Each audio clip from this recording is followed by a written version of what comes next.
El aumento de las temperaturas en el mundo ha afectado las reservas hídricas como los glaciares, los que hoy son ampliamente estudiados ante el peligro de perder estos recursos. Considerando que Chile posee el 80% de los glaciares de América del Sur, conocer bien cómo han ido evolucionando es clave para definir futuros escenarios en el contexto de este cambio climático. Para conocer más al respecto, conversar sobre el tema, estamos justamente con el académico de la Universidad de Chile e investigador del Advanced Mining Technology Center, James McPhee, quien saludamos inmediatamente. James, muchas gracias por acompañarnos en el Reporte Minero, un gusto. Un gusto también, gracias por la invitación. ¿Cuál es el contexto, comenzamos por ahí, de los glaciares en Chile? El contexto de los glaciares en Chile es muy parecido al contexto de los glaciares en todo el mundo. Ya. ¿Eso qué quiere decir? Que ya está demasiado cálido el mundo para la mayoría de los glaciares que existen en el planeta. Y todos los glaciares del mundo, salvo algunas excepciones, están experimentando algún nivel de retroceso más acelerado últimamente que lo que solía ser hace, 30 o 40 años atrás. Ya. Ese es un primer contexto.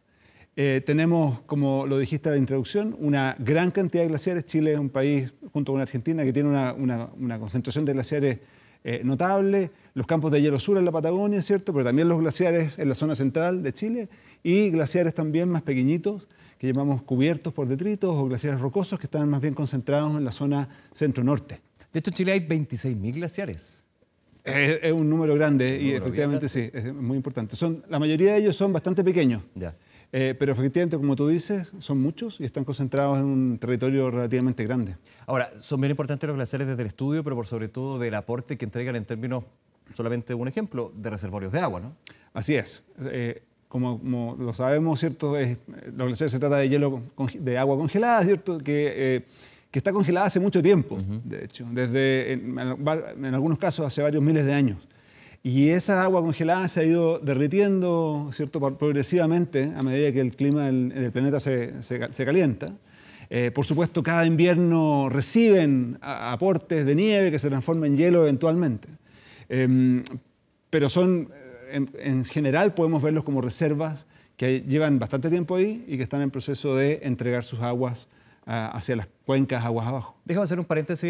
Este año fue bastante positivo en términos de precipitaciones. En algunas regiones, no a todo a nivel nacional, sin embargo la crisis hídrica y la mega sequía, más bien se mantiene esta mega sequía de más de 14 años. ¿Fue positivo el impacto, según los estudios, según los datos que se manejan, para los glaciares esta temporada de precipitaciones?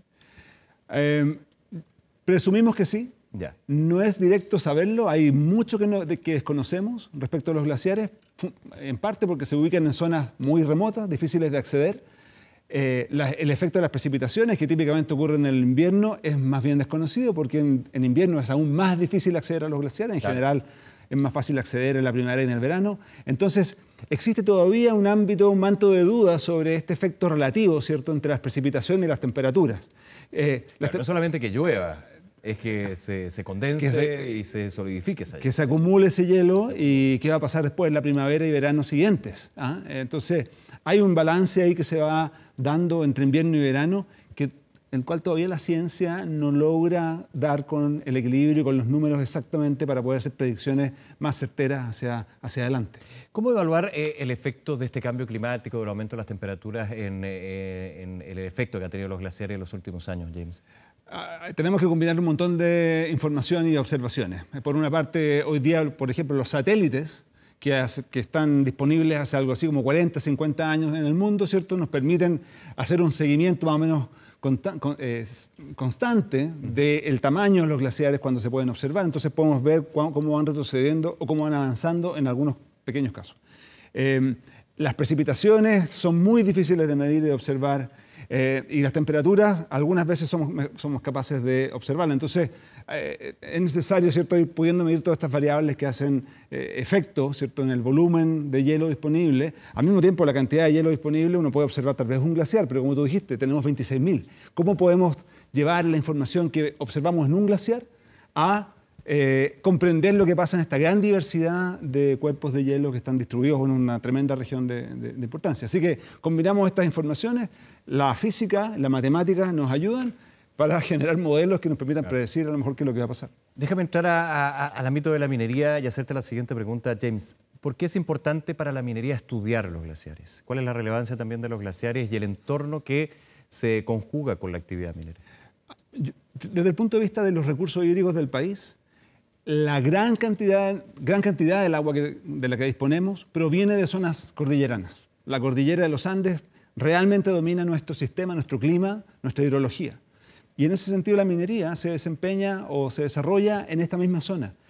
Tienen una coincidencia geográfica de alguna forma, y es una coincidencia, de que aparece ahí mismo también la actividad minera, de donde vienen las aguas.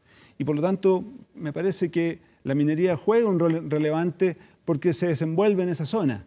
En algunos casos es un usuario más, un actor de las cuencas hidrográficas, en otros casos, ¿cierto?, es el actor más importante, pero está ahí, ¿es cierto?, y está conviviendo con este sistema de manera mucho más cercana de lo que ocurre aguas abajo en otros ambientes. Área de la minería que ha tomado un papel importante en la discusión sobre lo concreto, este proyecto de ley de glaciares, que es bien irónico, pero está congelado este proyecto. ¿Por qué crees tú que también se involucra este sector con la protección, con la defensa de los glaciares, que ha sido un tema que se ha tomado con bastante fuerza en los últimos años? Bueno, yo diría, en general los glaciares son muy icónicos, son muy simbólicos, ¿cierto? Porque son realmente un centinela, ¿no? Nos están mostrando permanentemente estos cambios que está viviendo nuestro planeta, que en otros ámbitos no son tan fáciles de percibir para la sociedad en general. Pero aquí podemos tener realmente un ejemplo de lo que está ocurriendo y lo vemos año a año, día a día. Tú puedes ir 10 años después o 5 años después a un lugar y vas a ver el glaciar distinto.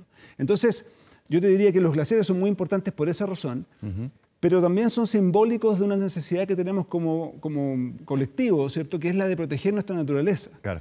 Y por lo tanto, entonces, realmente me parece que el mensaje, ¿cierto?, o el llamado es a tener una política nacional o un acuerdo nacional sobre protección de la naturaleza, sobre conservación de la naturaleza y también, al mismo tiempo, de uso razonable, ¿cierto?, y sabio de nuestros recursos naturales. Porque se desenvuelven, te hago la pregunta, James, en un ecosistema bien frágil, ¿no? Muchos podrían decir, bueno, pero finalmente el glaciar, bien simplista, es agua congelada, pero se desarrolla en un ambiente y en un ecosistema que es bastante delicado. Por supuesto que sí. Y concentra, ¿cierto? Concentra energía, concentra agua, ¿cierto?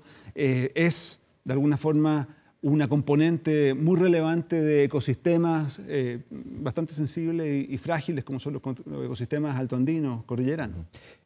Hablamos un poquito de lo que ha sido la discusión, pero déjame ir a un punto que comentábamos al principio, James. ¿Cómo ha ido avanzando la investigación, el conocimiento con respecto a los glaciares en Chile, también tomando lo que ha sido la experiencia en otros países? Yo creo que estamos en un muy buen pie. En los últimos 20 o 30 años ha ido creciendo, por ejemplo, la masa de investigadores dedicados a estas materias. Hay sociedades profesionales, sociedades científicas, hay reuniones, ¿cierto? Hay muchas publicaciones científicas que se están produciendo anualmente, que cada una aporta con un granito de arena de conocimiento de sistemas específicos, y además hay una vinculación y una interacción, diría yo, más cercana entre estos grupos de investigación, ¿cierto?, y la industria, que entiende que necesita, ¿cierto?, hacerse cargo del entorno en el cual se desarrolla. ¿En qué radica esa necesidad de la industria que tú mencionas?